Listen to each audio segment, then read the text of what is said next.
Hospital officials say 19 people are dead, including 4 journalists, after an Israeli airstrike on Nasser Medical Complex in southern Gaza. ABC News obtained video of the first strike. Hamas says Israel targeted the 4th floor of the hospital. And then when ambulance crews and reporters arrived, they struck again. 2 weeks ago, an Israeli strike killed 6 journalists outside a different hospital. Now the Committee to Protect Journalists is accusing Israel of deliberately targeting news crews to stop information from leaving Gaza. Israel denies targeting journalists. This all comes as Israeli forces are moving in on Gaza City, while a UN-backed report warns of famine there. Let's bring in our chief international correspondent, James Longman, and ABC News defense analyst Mick Mulroy. James, the Committee to Protect Journalists says 192 journalists have now been killed over the 22-month war in Gaza. That's compared to 18 journalists killed in the years-long war in Ukraine. What do you make of that, and what do we know about these latest deaths? Well, Israel would say there's a lot of people in Gaza, and there are a lot of journalists trying to report what's going on.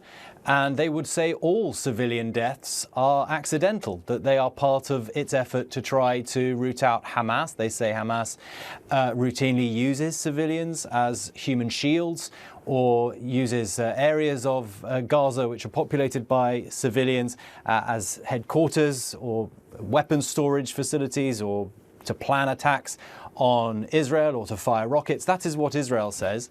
The international community, the Committee to Protect Journalists, all the major networks who employ people inside Gaza refute that.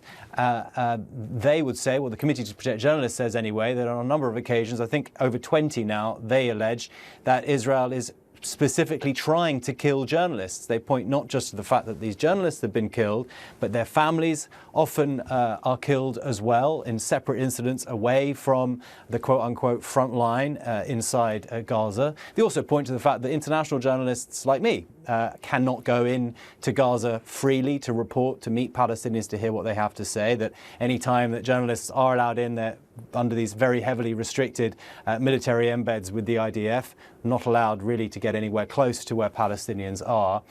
So yes, it's a very, very sad toll.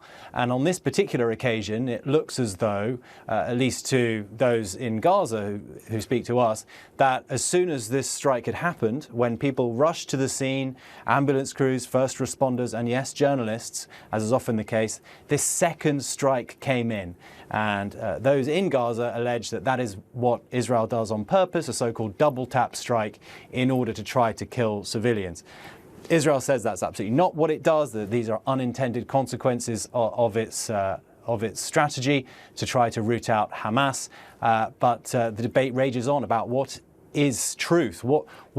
How can we know what is happening in Gaza if we're not supposed to speak to journalists who the Israelis allege are all linked to Hamas in some way? They often undermine the credibility of a lot of the journalists. We had that when those 6 journalists were killed outside a hospital just about 2 weeks ago.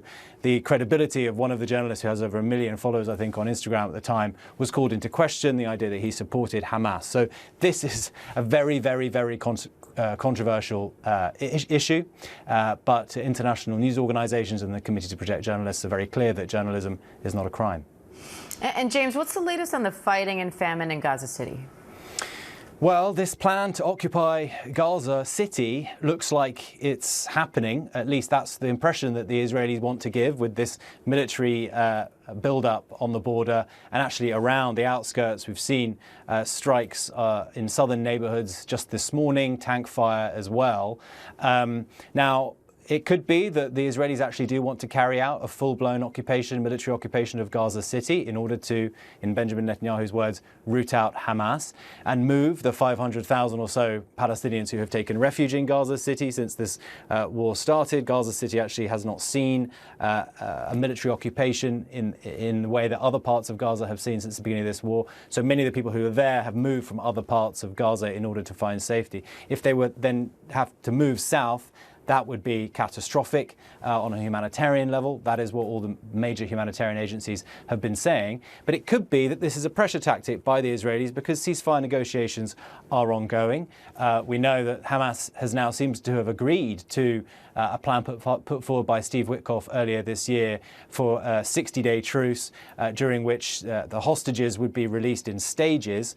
The Israelis now don't seem to want to accept that. They want all the hostages released at once.